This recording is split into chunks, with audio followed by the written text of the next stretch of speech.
தமிழ்நாட்டுல எந்த ஒரு பெரிய நடிகரோட படம் வரும்போதும் அதிகமா பேசப்படுற ஒரே விஷயம் பாக்ஸ் ஆபீஸ் தான். கடந்த வாரம் புலி படம் வெளியாகி இருக்கிற நிலைமையில இப்போதைய ஹாட் டாபிக்கும் அதேதான். குறிப்பா புலி படத்தை அஜித்தின் என்ன இருந்தால் படத்தோட தான் ரசிகர்கள் ஒப்பிடுறாங்க. தமிழ்நாடு முழுக்க 2 திரைப்படமும் எவ்வளவு வசூல் செஞ்சிருக்கு என்பது தெரியாத நிலைமையில சென்னை பாக்ஸ் ஆபீஸ் வசூலை மட்டும் இப்ப பார்க்கலாம்.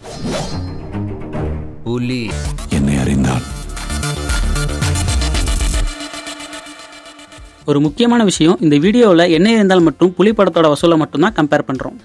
பிப்ரவரி 5 வெளியான என்ன இருந்தால் திரைப்படம் முதல் 4 நாள்ல 486 ஷோஸ் மூலம் வசூல் செஞ்ச தொகை 2.93 கோடி. அதே சமயம் அக்டோபர் 1 வெளியான புலி திரைப்படம் 465 ஷோஸ் மூலமா வசூல் செஞ்சிருக்க தொகை 2.85 கோடி. புலி படத்தோட வசூல் குறைவா இருக்கிறதுக்கு காரணம் முதல் நாள் எல்லா இடத்துலயுமே ஃபேன் ஷோ கேன்சல் ஆனதுதான் காரணம்னு சொல்லிக்கிறாங்க.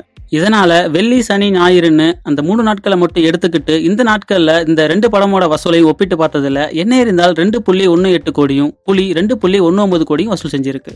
என்ன இருந்தால் படம் ரிலீஸ் ஆனப்போ எந்த ஒரு ஃபெஸ்டிவலோ லீவோ கிடையாது. ஆனா புலி படம் ரிலீஸ் ஆனப்ப குவார்டர்லி லீவ் பிளஸ் காந்தி ஜெயந்தியும் இருந்தது.